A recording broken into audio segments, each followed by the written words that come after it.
सन्दर्भ अत्यन्तै पेचिलो छ, मुलुकलाई पीडाबोध भएको छ। म धेरै गन्थन नगरिकन म दुई चारवटा कुरा मात्रै निवेदन गर्न चाहन्छु।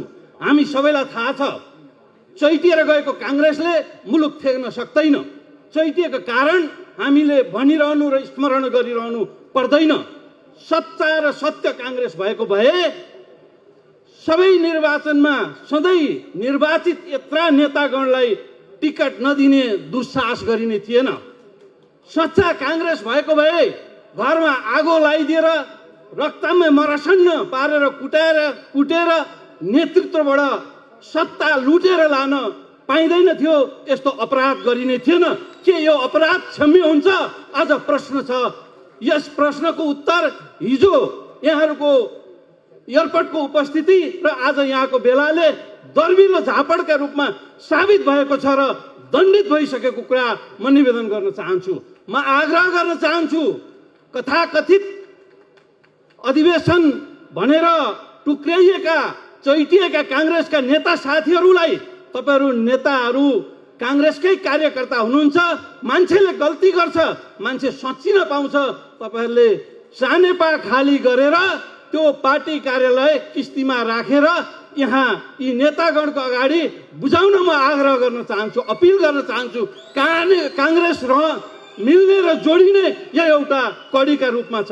हिजो निर्वाचन आयोगलाई हतियारका रूपमा प्रयोग गरेर तपाईहरूले काङ्ग्रेस लुटेर लिएर गएकै हो।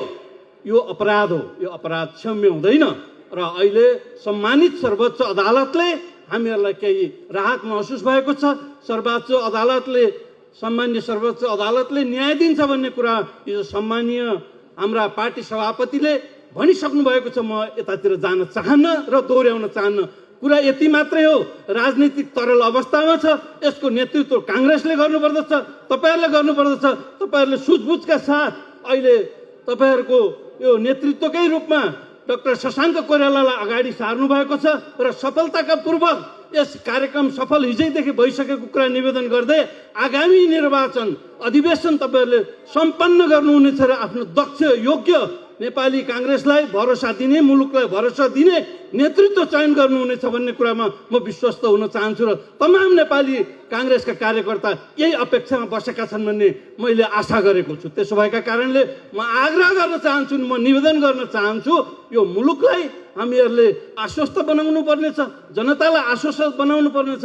त्यसका लागि बलियो काङ्ग्रेसले मात्रै त्यो भरोसा दिलाउन सक्दछ। अहिले सर्वोच्च अदालतले गरेको निर्णयले यो चैतिएको काङ्ग्रेस मात्रै होइन, बिपी काङ्ग्रेसलाई पनि जोडेर अगाडि बढ्न सक्छ।